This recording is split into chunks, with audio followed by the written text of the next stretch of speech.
बात नहीं है, लेकिन उससे पहले आपको इस रिपोर्ट के बारे में हम सब कुछ बताएंगे। इस रिपोर्ट का नाम है annual status of education report. ये एक वार्षिक सर्वे रिपोर्ट है जिसकी शुरुआत वर्ष 2005 में हुई थी और इस रिपोर्ट में हर साल ये बताया जाता है कि भारत के ग्रामीण इलाकों में स्कूल जाने वाले छात्र शैक्षणिक रूप से कितने योग्य हैं, यानी गांव में जो बच्चे स्कूल जाते हैं वो कितने योग्य हैं, उनकी योग्यता क्या है और उनकी पढ़ाई लिखाई का स्तर क्या है। मौजूदा रिपोर्ट वर्ष 2023 के बारे में है, यानी पिछले साल के बारे में जो अभी अभी खत्म हुआ है। इसमें देश के 26 राज्यों के कुल मिलाकर 28 ग्रामीण जिलों को कवर किया गया है और इन जिलों में 14 से 18 वर्ष के स्कूल जाने वाले छात्रों से बातचीत की गई है, उन लोगों को कवर किया गया है।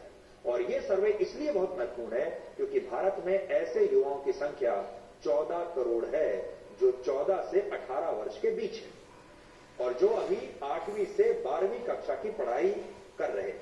देखिए, ये जो बच्चे हैं हमारे 14 से 18 वर्ष के बीच के, जो अभी 8वीं से 12वीं कक्षा में हैं, यही तो भारत का असली भविष्य है। अब से कुछ वर्षों के बाद ये वोटर बन जाएंगे, ये वोट डालेंगे, उसके बाद भारत का भविष्य इनके हाथों में चला जाता है। जब हम कहते हैं कि हम विश्व गुरु बनेंगे, जब हम कहते हैं कि हम विकसित देश बनेंगे, जब हम कहते हैं कि हम दुनिया की तीसरी सबसे बड़ी अर्थव्यवस्था बनेंगे, ये बनाएगा कौन? ये बच्चे बनाएंगे जिनके बारे में आज हम बात कर रहे हैं।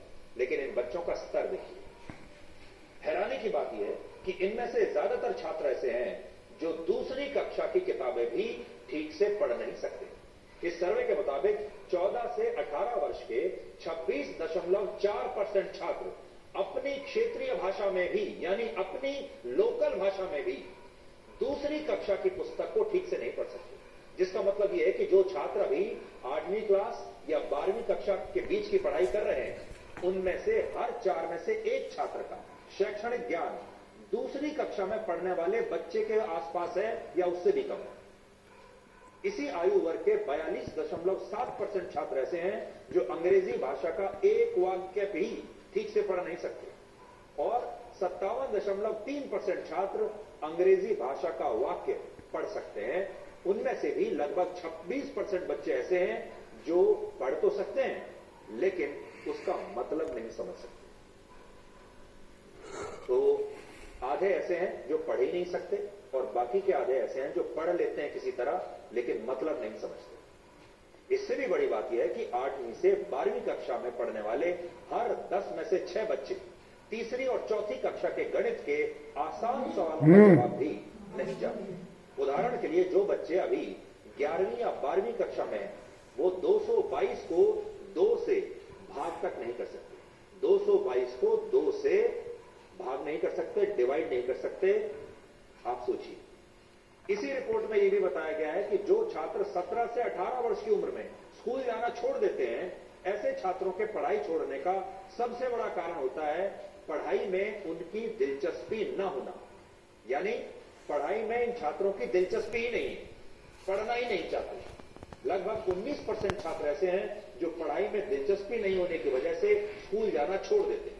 और यह बात इसलिए गंभीर है क्योंकि पढ़ाई में तो इन छात्रों की कोई दिलचस्पी नहीं है, लेकिन स्मार्टफोन और सोशल मीडिया चलाने में, वीडियोस बनाने में, रील्स बनाने में ये सभी छात्र पूरी तरह से माहिर हैं। यानी इनका दिमाग सिर्फ पढ़ाई में नहीं चलता, बाकी हर चीज में चलता है। सोशल मीडिया पर चलता है, स्मार्टफोन में चलता है, स्मार्टफोन के सब फीचर्स इन्हें पता है। इसी सर्वे के मुताबिक 14 से 18 वर्ष के 95% छात्र और 90% छात्राओं को स्मार्टफोन चलाना आता है। लेकिन सोचिए, इन्हें दूसरी कक्षा की पुस्तक पढ़नी नहीं आती। स्मार्टफोन आता है, दूसरी कक्षा की पुस्तक नहीं आती। इससे भी बड़ी बात है कि इनमें से 38% छात्र और 19% छात्राएं स्मार्टफोन का इस्तेमाल सोशल मीडिया के लिए भी करते हैं और इनमें भी 69% छात्रों को स्मार्टफोन सिर्फ मनोरंजन के लिए, यानी एंटरटेनमेंट के लिए चाहिए होता है।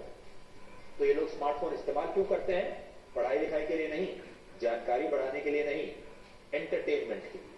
यहां एक और बड़ी बात यह है कि 49% छात्र रील्स देखने के लिए, वीडियोस देखने के लिए और रील्स बनाने के लिए तो फोन चला सकते हैं, लेकिन अगर इनसे यह कह दिया जाए कि उन्हें अपने फोन में नेविगेशन ऑन करके को देखते हुए कहीं पहुंचना है किसी एक डेस्टिनेशन से, अपने स्कूल से किसी दूसरे डेस्टिनेशन के बारे में मैप पर रूट बनाना है, तो ये काम नहीं कर पाए। यानी जिस काम में पढ़ना लिखना पड़ता है, जिस काम में कुछ गणना करनी पड़ती है, कुछ कैलकुलेशन करना पड़ता है, वो काम ये छात्र नहीं कर पाते। उसके अलावा उसी स्मार्टफोन में बाकी सब कर लेते। हैरानी की बात यह है कि इनमें से ज्यादातर छात्रों को रोजगार के लिए सरकारी नौकरी ही चाहिए। इसी सर्वे के मुताबिक सिर्फ 2% छात्र ऐसे हैं जो अपनी पढ़ाई पूरी करने के बाद प्राइवेट सेक्टर में नौकरी करना चाहते हैं, और बाकी 98% छात्रों को या तो पुलिस और सेना में सरकारी नौकरी चाहिए, या वो सरकारी स्कूलों में टीचर बनना चाहते हैं। ये बच्चे सरकारी स्कूल में टीचर बनना चाहते हैं, सेना में जाना चाहते हैं, पुलिस में जाना चाहते हैं और सरकारी नौकरी चाहते हैं। इससे आप ये समझ सकते हैं कि ये समस्या कितनी बड़ी है, कितनी गंभीर है, क्योंकि जिन छात्रों की शिक्षा का स्तर दूसरी और तीसरी कक्षा में पढ़ने वाले छात्रों से भी कम है, और जिन छात्रों की पढ़ाई करने में कोई दिलचस्पी ही नहीं है, जो सिर्फ अपने काम पर, अपने फोन पर सिर्फ एंटरटेनमेंट के लिए कंटेंट देखना चाहते हैं, उन छात्रों को नौकरी सिर्फ सरकारी चाहिए। लेकिन सोचिए, जब अयोग्य होने की वजह से इन छात्रों को भविष्य में नौकरी नहीं मिलेगी, तब क्या होगा? इसलिए मैं आपको कह रहा हूं, क्या ये भविष्य के बेरोजगार बनेंगे? तब शायद ये तमाम छात्र सोशल मीडिया पर ये लिखा करेंगे कि उनके पास डिग्री तो है और उन्हें पढ़ाई भी उन्होंने की है, लेकिन सरकार उन्हें नौकरी नहीं दे रही है, और बेरोजगारी के कारण अब उनका जीवन बर्बाद हो रहा है। आज भी आपने देखा होगा, बड़ी संख्या में लोग ऐसा लिखते हैं कि उनके पास डिग्री तो है लेकिन नौकरी नहीं है। अब आप सोचिए, जब यही बच्चे बड़े होंगे तो स्कूल में ये पास करेंगे स्कूल को, उसके बाद कॉलेज में डिग्री भी शायद ले लेंगे, लेकिन इन्हें नौकरी कोई क्या देगा? क्या नौकरी मिलेगी इन बच्चों को? और उसके बाद क्योंकि ये सारे बच्चे सोशल मीडिया जानते हैं, स्मार्टफोन इस्तेमाल करना जानते हैं, तो ये सभी स्मार्टफोन का इस्तेमाल करके सोशल मीडिया पर यही लिखने वाले हैं कि देखिए हमारे साथ कितनी नाइंसाफी हो रही है, हमारे पास डिग्री तो है लेकिन नौकरी नहीं, और इसलिए आज मैं रिक्शा चलाने पर मजबूर हूं, मैं पकौड़े बेचने पर मजबूर हूं, मैं रेहड़ी लगाने पर मजबूर हूं। आज बड़ा सवाल यह है कि अगर किसी युवा के पास डिग्री है लेकिन वो नौकरी करने के योग्य नहीं है क्योंकि उसके पास स्किल नहीं है, तो क्या उसे बेरोजगार कहना सही होगा? इस बात को आप पिछले साल आई एक और रिपोर्ट से समझिए, जिसमें यह पता चला कि भारत में लगभग 50% युवा ऐसे हैं जो रोजगार के लिए योग्य नहीं, और इनमें भी ऐसे युवाओं की संख्या ज्यादा है जिनके पास ग्रेजुएशन और पोस्ट ग्रेजुएशन की डिग्री है। उदाहरण के लिए, भारत के जिन युवाओं के पास एमबीए की डिग्री है उनमें से 40%, जिनके पास इंजीनियरिंग की डिग्री है उनमें से 43%, जिनके पास बीकॉम की डिग्री है उनमें से 40%, जिनके पास बैचलर ऑफ साइंस यानी बीएससी की डिग्री है उनमें 63%, पॉलिटेक्निक की पढ़ाई करने वालों में 72%, जिनके पास बैचलर ऑफ फार्मेसी की डिग्री है उनमें 43% युवा नौकरी करने के योग्य ही नहीं है, क्योंकि आप उन्हें कोई काम दे ही नहीं सकते। उनके पास स्किल नहीं है, उन्होंने परीक्षा पास करके डिग्री तो ले ली लेकिन काम करने के योग्य नहीं। यानी इन तमाम युवाओं के पास दिखाने के लिए एक शानदार डिग्री है लेकिन इन्हें आता कुछ नहीं, और यही वजह है कि इन युवाओं को नौकरी नहीं मिल पा रही, और इससे बेरोजगारी बढ़ती जा रही है, और हमारे देश में बेरोजगारी को सबसे बड़ा राजनीतिक मुद्दा माना जाता है। और विपक्षी नेता, जैसे ही कोई एक युवक आता है कहता है कि मेरे पास एमबीए की डिग्री है, मैं इंजीनियर हूं लेकिन नौकरी नहीं है, विपक्षी नेता इसे एक बड़ा मुद्दा बनाते हैं, लेकिन कभी कोई इसकी जड़ में नहीं जाता।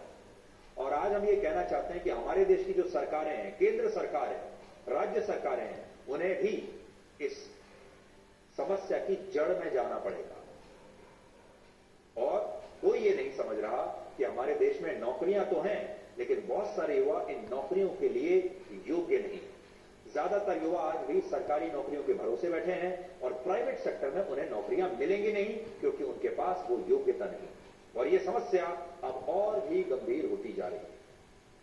सोचिए, आज जिन छात्रों का शैक्षणिक स्तर दूसरी और तीसरी कक्षा में पढ़ने वाले छात्रों से भी कम है, ये सारे छात्र जब आने वाले वर्षों में स्कूल की पढ़ाई करने के बाद नौकरी ढूंढने के लिए नौकरी के बाजार में जाएंगे और योग्यता न होने की वजह से इन्हें नौकरी नहीं मिलेगी, तो ये अपनी बेरोजगारी के लिए किसे दोष देंगे? ये इसके लिए सबसे पहले सरकार को दोष देंगे।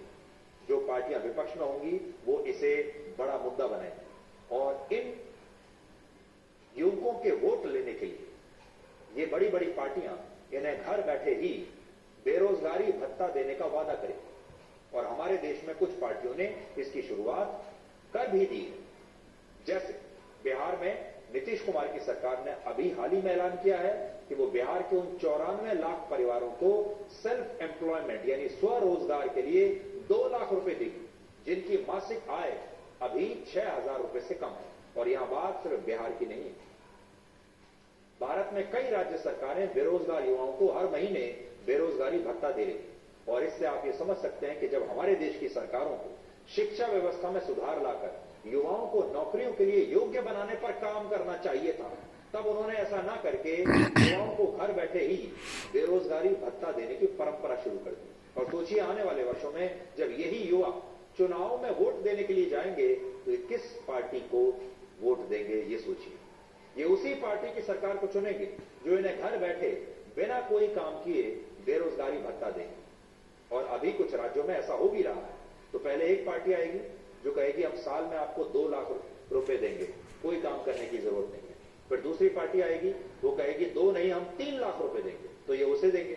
फिर एक और पार्टी आएगी जो कहेगी हम 4 लाख रुपए बेरोजगारी भत्ता देंगे, फिर ये युवा उसे वोट देंगे। आज भारत को दुनिया की सबसे बड़ी युवा शक्ति कहा जाता है क्योंकि हमारे पास दुनिया की सबसे बड़ी युवा आबादी है। लेकिन सोचिए अगर इस युवा आबादी में से ज्यादातर लोग अयोग्य हों और उनके अंदर जरूरी कौशल की कमी होगी तो इस युवा शक्ति से हमारा देश क्या हासिल कर पाएगा। पढ़े लिखे युवाओं का योग्य नहीं होना कितनी खतरनाक बात है, इसका अंदाजा आप इस बात से लगा सकते हैं कि आज देश में सबसे ज्यादा साइबर अपराध पार्ट टाइम जॉब्स के नाम पर हो रहे हैं, जिसमें साइबर अपराधी लोगों को घर बैठे काम करने का लालच देते हैं और इस लालच में फंसकर बड़ी संख्या में युवा ऑनलाइन धोखाधड़ी का शिकार हो जाते हैं। और इन्हें यही लालच दिया जाता है कि आपको काम नहीं करना पड़ेगा, आप घर में रहिए, बस मोबाइल पर 2-4 मैसेजेस करने पड़ेंगे और हर रोज आप 10,000 रुपए कमा पाएंगे।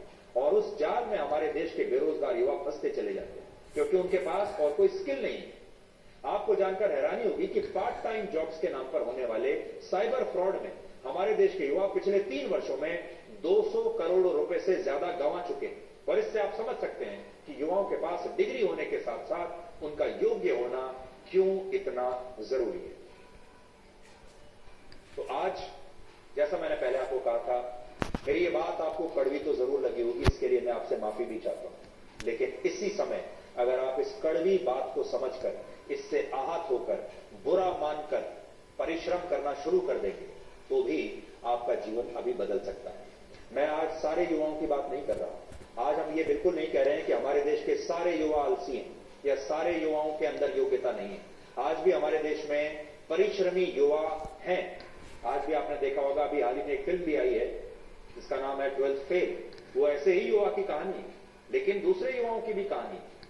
तो आज भी हमारे देश में जो परिश्रम करने वाले युवा हैं वो अपनी मंजिल तक पहुंच ही जाते हैं, चाहे वो कितनी भी गरीबी में जीते होंगे, चाहे वो कितने भी बेकार से बेकार स्कूल में पढ़े होंगे, चाहे उनके संघर्ष कितने भी बड़े रहे होंगे। क्योंकि अगर उन्होंने एक बार ठान लिया और फिर परिश्रम किया तो फिर वो सफल जरूर होते हैं। लेकिन ऐसे कितने लोग हैं जो इतने दृढ़ निश्चय के साथ परिश्रम करते हुए चले जाते हैं और लगातार मेहनत करते हैं। इसलिए आज हम आपसे ये कहना चाहते हैं कि अगर आपके आसपास जो बच्चे हैं, अगर वो मेहनत नहीं कर रहे हैं, अगर वो ये समझते हैं कि सोशल मीडिया पर रहना, वीडियो बनाना, रील्स बनाना, स्मार्टफोन को चलाना यही एक स्किल है और स्कूल में पढ़ाई करने से कोई फायदा नहीं होने वाला है और आखिर में चलकर वो ये सोचें कि फिर वो सरकारी नौकरी भी पालेंगे, तो ये उनकी बहुत बड़ी गलतफहमी होगी। अब हम आपको 2800 वर्ष पुरानी उस मानव सभ्यता के बारे में बताएंगे जिसके प्रमाण गुजरात के वड